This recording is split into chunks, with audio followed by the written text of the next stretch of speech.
তনু, মুনিয়া, Rooney ও নুসরাত হত্যাকারীরা যতই শক্তিশালী হোক তাদের বিচারের মুখোমুখি করার দাবি জানিয়েছেন নারী নেত্রীরা। প্রধান উপদেষ্টা ডক্টর মোহাম্মদ ইউনূসের সঙ্গে দেখা করে তারা এই দাবি জানান। উত্তরাধিকার আইনসহ নারীর প্রতি বৈষম্যমূলক সকল আইন সংস্কার করে আন্তর্জাতিক আইন অনুযায়ী করার দাবি জানিয়েছেন নারী নেত্রীরা। নারীর অধিকার বাস্তবায়নে একটি স্বাধীন কমিশন গঠনের প্রস্তাবও দেন তারা। এছাড়া মহিলা অধিদপ্তর সংস্কার সহ আদিবাসীদের অধিকার নিয়ে কথা বলেন নারী নেত্রীরা। নিজেরা বসে অগ্রাধিকার ঠিক করতে নারী নেত্রীদের পরামর্শ দেন ডক্টর মোহাম্মদ ইউনূস। রকুনুজ্জামানের রিপোর্ট। মঙ্গলবার রাষ্ট্রীয় অতিথি ভবন যমুনায় নারী নেত্রীদের সঙ্গে মতবিনিময় করেন অন্তর্বর্তীকালীন সরকারের প্রধান উপদেষ্টা ডক্টর মোহাম্মদ ইউনূস। নারী অধিকার বাস্তবায়নে আইন মন্ত্রণালয় সংস্কার সহ নীতিগত নানা বিষয় তুলে ধরেন নারী নেত্রীরা। পরে ব্রিফিংয়ে প্রধান উপদেষ্টার সাথে আলোচনার ব্যাপারে সাংবাদিকদের জানান পরিবেশ, জলবায়ু এবং পানি সম্পদ উপদেষ্টা সৈয়দা রেজওয়ানা হাসান। যে দাবিটা উঠেছে সেটা হচ্ছে নারীদের বিভিন্ন বিষয় নিয়ে বিক্ষিপ্তভাবে কাজ না করে ওমেন্স রাইটস কমিশন একটা করা যায় কিনা।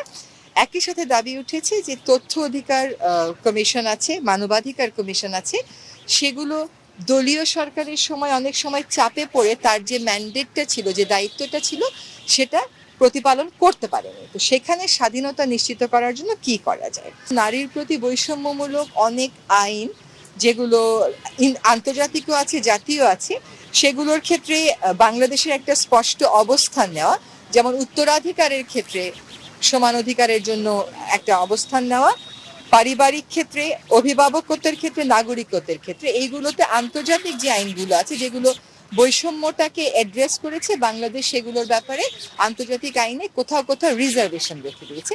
সেই রিজার্ভেশনটা উইথড্র করারও একটা দাবি এসেছে। তনু, মুনিয়ার মতো আলোচিত সব হত্যার বিচার সহ ক্ষুদ্র নৃগোষ্ঠীর বিভিন্ন দাবিও তুলে ধরেন নারী নেত্রীরা। এই পুরো সিস্টেমটাকে বদলাতে হবে, যেখানে নারীকে ধরে নেওয়া হয় যে তার গায়ে আঘাত দেওয়া যায় এবং আঘাত দিয়ে পার পাওয়া যায়, আঘাত দিলেও কোনো বিচার হয় না। এই মানসিকতা থেকে সরে আসতে হলে শুধু নারীকে ক্ষমতায়িত, নারীকে তার অধিকার সম্পর্কে জানালে হবে না, সমাজকে নারী বান্ধব করে ওই শিক্ষার পরিবেশটা আনতে হবে।